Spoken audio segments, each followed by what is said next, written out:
നമസ്കാരം. സങ്കീർണമായ വിഷയങ്ങൾ വളരെ ലളിതമായി എല്ലാവർക്കും മനസ്സിലാവുന്ന രീതിയിൽ വിശദീകരിക്കുന്ന ഈയൊരു വിശകലനത്തിലേക്ക് എല്ലാവർക്കും സ്വാഗതം. അപ്പോൾ നമുക്ക് നേരെ വിഷയത്തിലേക്ക് കിടക്കാമല്ലേ? ഒന്ന് ആലോചിച്ച് നോക്കൂ.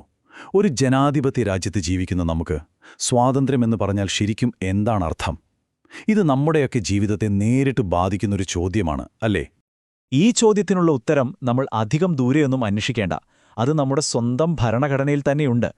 കൃത്യമായി പറഞ്ഞാൽ ആർട്ടിക്കിൾ 19 ഇന്ത്യയിലെ ഏറ്റവും പ്രധാനപ്പെട്ട നമ്മുടെ മൗലികമായ സ്വാതന്ത്ര്യങ്ങളുടെ എല്ലാം ഉറവിടം എന്ന് പറയാവുന്നത് ഈ ആർട്ടിക്കിളാണ്. അപ്പോൾ ഈ ആർട്ടിക്കിൾ 19 നമുക്കെന്തൊക്കെ സ്വാതന്ത്ര്യങ്ങളാണ് വാഗ്ദാനം ചെയ്യുന്നത്? നമുക്ക് നോക്കാം.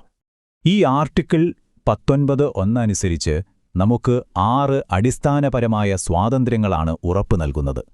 ഇന്ത്യൻ ജനാധിപത്യത്തിന്റെ അടിത്തറ എന്ന് തന്നെ ഇവയെ പറയാം. അപ്പോൾ ഏതൊക്കെയാണ് ഈ 6 സ്വാതന്ത്ര്യങ്ങൾ? നമുക്ക് ഓരോന്നായിട്ട് നോക്കാം. ഒന്നാമത്തത്, സംസാരിക്കാനും നമ്മുടെ അഭിപ്രായങ്ങൾ പ്രകടിപ്പിക്കാനുമുള്ള സ്വാതന്ത്ര്യം. പിന്നെ ആയുധങ്ങളൊന്നുമില്ലാതെ സമാധാനപരമായി ഒത്തുകൂടാനുള്ള സ്വാതന്ത്ര്യം. സംഘടനകളോ യൂണിയനുകളോ ഒക്കെ രൂപീകരിക്കാനുള്ള സ്വാതന്ത്ര്യം. നാലാമതായി, ഇന്ത്യയിൽ എവിടെ വേണമെങ്കിലും നമുക്ക് സ്വതന്ത്രമായി യാത്ര ചെയ്യാനുള്ള സ്വാതന്ത്ര്യം. അതുപോലെ തന്നെ ഇന്ത്യയുടെ ഏത് ഭാഗത്ത് വേണമെങ്കിലും താമസിക്കാനും സ്ഥിരതാമസമാക്കാനുമുള്ള സ്വാതന്ത്ര്യം. അവസാനമായി, നമുക്കിഷ്ടമുള്ള ഏത് തൊഴിലും ചെയ്യാനും ബിസിനസ് നടത്താനുമൊക്കെയുള്ള സ്വാതന്ത്ര്യം. ശരിക്കും പറഞ്ഞാൽ ഒരു പൗരനെ സംബന്ധിച്ചിടത്തോളം ഇവയെ ഓരോന്നും അത്രയേറെ പ്രധാനപ്പെട്ടതാണ്. പക്ഷേ ഇവിടെയാണ് കഥയിലൊരു ട്വിസ്റ്റ് വരുന്നത്. ഈ പറഞ്ഞ അവകാശങ്ങളൊക്കെ നമുക്കുണ്ടെങ്കിലും ഇതൊന്നും ഒരു പരിധിയുമില്ലാതെ അങ്ങ് ഉപയോഗിക്കാൻ പറ്റില്ല. അവിടെയാണ് കാര്യങ്ങൾ കുറച്ചുകൂടി സങ്കീർണമാവുന്നത്. അവിടെയാണ് ന്യായമായ നിയന്ത്രണങ്ങൾ എന്ന ആശയം വരുന്നത്. അതായത്, സമൂഹത്തിന്റെ പൊതുവായ നന്മയ്ക്ക് വേണ്ടി സർക്കാരിന് വേണമെങ്കിൽ നമ്മുടെ ഈ സ്വാതന്ത്ര്യങ്ങളിൽ ചില നിയന്ത്രണങ്ങൾ വയ്ക്കാം. പക്ഷെ ഒരു കണ്ടീഷനുണ്ട്. ഈ നിയന്ത്രണങ്ങൾ തോന്നിയ പോലെ ഏർപ്പെടുത്താൻ പറ്റില്ല.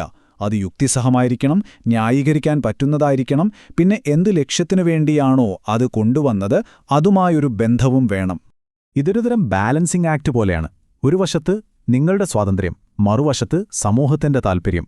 സംസാര സ്വാതന്ത്ര്യം നമുക്കുണ്ട്, പക്ഷെ അത് പൊതുസമാധാനത്തെയോ രാജ്യസുരക്ഷയെയോ ബാധിക്കരുത്. അതുപോലെ ഒത്തുകൂടാനുള്ള സ്വാതന്ത്ര്യമുണ്ട്, പക്ഷെ അത് രാജ്യത്തിന്റെ പരമാധികാരത്തെ ചോദ്യം ചെയ്യുന്നതാവരുത്. തൊഴിൽ ചെയ്യാനുള്ള സ്വാതന്ത്ര്യവും പൊതുജനങ്ങളുടെ താൽപ്പര്യം നോക്കിയിട്ടായിരിക്കണം. ഇതൊരു സാമൂഹിക കരാറിന്റെ ടേംസ് ആൻഡ് കണ്ടീഷൻസ് പോലെയാണെന്ന് പറയാം.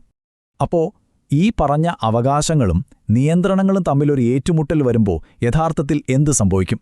ഇത് മനസ്സിലാക്കാൻ നമുക്ക് സുപ്രീം കോടതിയുടെ ചരിത്രപരമായ ചില കേസുകൾ ഒന്ന് നോക്കാം. ആദ്യത്തെ കേസ് വളരെ രസകരമാണ്. Bijoy Emmanuel versus Kerala state, 1986 ഒരു കേസ്. ചോദ്യം വളരെ സിമ്പിളായിരുന്നു. ദേശീയഗാനം പാടണമെന്ന് നിങ്ങളെ ആർക്കെങ്കിലും നിർബന്ധിക്കാൻ പറ്റുമോ? ഈ ചോദ്യത്തിന് സുപ്രീം കോടതി നൽകിയ ഉത്തരം വളരെ ശക്തമായിരുന്നു. കോടതിയുടെ വിധി ഇങ്ങനെയായിരുന്നു: ഒരാൾക്ക് അയാളുടെ മതവിശ്വാസമനുസരിച്ച് ആത്മാർത്ഥമായ എതിർപ്പുണ്ടെങ്കിൽ ദേശീയഗാനം പാടാൻ അയാളെ നിർബന്ധിക്കാൻ ആർക്കും കഴിയില്ല. ഇതിലൂടെ കോടതി വളരെ പ്രധാനപ്പെട്ടൊരു തത്വം സ്ഥാപിച്ചു. എന്താണെന്ന് വെച്ചാൽ, സംസാരിക്കാനുള്ള അവകാശത്തിൽ മിണ്ടാതിരിക്കാനുള്ള അവകാശവും ഉൾപ്പെടുന്നുണ്ട്. ഈ ഒരു വിധി നമ്മുടെ ആശയപ്രകടന സ്വാതന്ത്ര്യത്തിന് പുതിയൊരു മാനം തന്നെ നൽകി. ഇനി നമുക്ക് പത്രസ്വാതന്ത്ര്യവുമായി ബന്ധപ്പെട്ട മറ്റൊരു കേസിലേക്ക് പോകാം.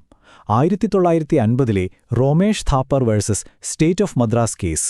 ഇവിടുത്തെ ചോദ്യം ഇതായിരുന്നു: പൊതുസുരക്ഷ എന്ന കാരണം പറഞ്ഞ് ഒരു പത്രത്തിന്റെ പ്രചാരം, അതായത് സർക്കുലേഷൻ തടയാൻ സർക്കാരിന് അധികാരമുണ്ടോ? ഈ കേസിലാണ് സുപ്രീം കോടതി പത്രസ്വാതന്ത്ര്യത്തിന്റെ പ്രാധാന്യം അടിവരയിട്ട് പറഞ്ഞത്. കോടതിയുടെ വാക്കുകൾ ഇങ്ങനെയായിരുന്നു: സംസാര സ്വാതന്ത്ര്യവും പത്രസ്വാതന്ത്ര്യവും എല്ലാ ജനാധിപത്യ സംവിധാനങ്ങളുടെയും അടിത്തറയാണ്. കാരണം സ്വതന്ത്രമായ രാഷ്ട്രീയ ചർച്ചകളില്ലാതെ പൊതുജനങ്ങൾക്ക് വിദ്യാഭ്യാസം നൽകുന്നത് സാധ്യമല്ല. അതായത്, ഒരു വാർത്ത പ്രസിദ്ധീകരിക്കാനുള്ള സ്വാതന്ത്ര്യം പോലെ തന്നെ പ്രധാനമാണ് അത് ജനങ്ങളിലേക്കെത്തിക്കാനുള്ള, അതായത് സർക്കുലേറ്റ് ചെയ്യാനുള്ള സ്വാതന്ത്ര്യവുമെന്ന് കോടതി അസന്നിഗ്ധമായി പ്രഖ്യാപിച്ചു. ഏത് നിയന്ത്രണം കൊണ്ടുവന്നാലും അത് വളരെ കൃത്യവും ന്യായീകരിക്കാൻ പറ്റുന്നതുമായിരിക്കണം, അല്ലാതെ അവ്യക്തമാകരുത്. ഇത് ഇന്ത്യയിലെ പത്രസ്വാതന്ത്ര്യ ചരിത്രത്തിലെ ഒരു നാഴികക്കല്ലായിരുന്നു. ശരി, ഇതൊക്കെ ചരിത്രപരമായ വിധികൾ. അപ്പോൾ ഇന്ന് നമ്മുടെയൊക്കെ കാലത്ത് ഈ സ്വാതന്ത്ര്യങ്ങളുടെ അവസ്ഥയെന്താണ്? അതിന്റെ അർത്ഥം എങ്ങനെയാണ് വികസിച്ചുകൊണ്ടിരിക്കുന്നത്? ഈയൊരു കാര്യം ശ്രദ്ധിച്ചാൽ വളരെ രസകരമാണ്. നമ്മൾ ആദ്യം കണ്ട സംസാരത്തിനും ആശയപ്രകടനത്തിനുമുള്ള സ്വാതന്ത്ര്യം എന്ന ഒരൊറ്റ അവകാശം കാലം മാറിയതിനനുസരിച്ച് എങ്ങനെയാണ് വളർന്നതെന്ന് നോക്കൂ. അതാദ്യം പത്രസ്വാതന്ത്ര്യമായി മാറി. പിന്നീട് അതിൽ നിന്നാണ് വിവരാവകാശ നിയമം, അതായത് RTI വരുന്നത്. ദേശീയ പതാക ഉയർത്താനുള്ള നമ്മുടെ അവകാശവും ഇതിന്റെ ഭാഗമായിട്ടാണ് വന്നത്. തിരഞ്ഞെടുപ്പിൽ മത്സരിക്കുന്ന സ്ഥാനാർത്ഥികളെക്കുറിച്ച് അറിയാനുള്ള നമ്മുടെ അവകാശം പോലും ഈ ഒരൊറ്റ സ്വാതന്ത്ര്യത്തിന്റെ വികസിത രൂപമാണ്. അപ്പോൾ ഇതിൽ നിന്നൊക്കെ നമുക്ക് എന്തു മനസ്സിലാക്കാം? നമുക്ക് ഈ ചർച്ചയുടെ അവസാന ഭാഗത്തേക്ക് കടക്കാം. അപ്പോൾ നമ്മൾ ഓർത്തിരിക്കേണ്ട ഏറ്റവും പ്രധാനപ്പെട്ട കാര്യം ഇതാണ്. ആർട്ടിക്കിൾ 19 എന്ന് പറയുന്നത് വെറുമൊരു നിയമങ്ങളുടെ ലിസ്റ്റല്ല, അതൊരു ജീവനുള്ള തത്വമാണ്. അതായത് ഒരു വശത്ത് വ്യക്തിയുടെ സ്വാതന്ത്ര്യം, മറുവശത്ത് സമൂഹത്തിന്റെ ആവശ്യങ്ങൾ. ഇത് രണ്ടും തമ്മിലുള്ളൊരു നിരന്തരമായ വിലപേശലാണ്, ഒരു ബാലൻസിംഗ് ആണ് അവിടെ നടക്കുന്നത്.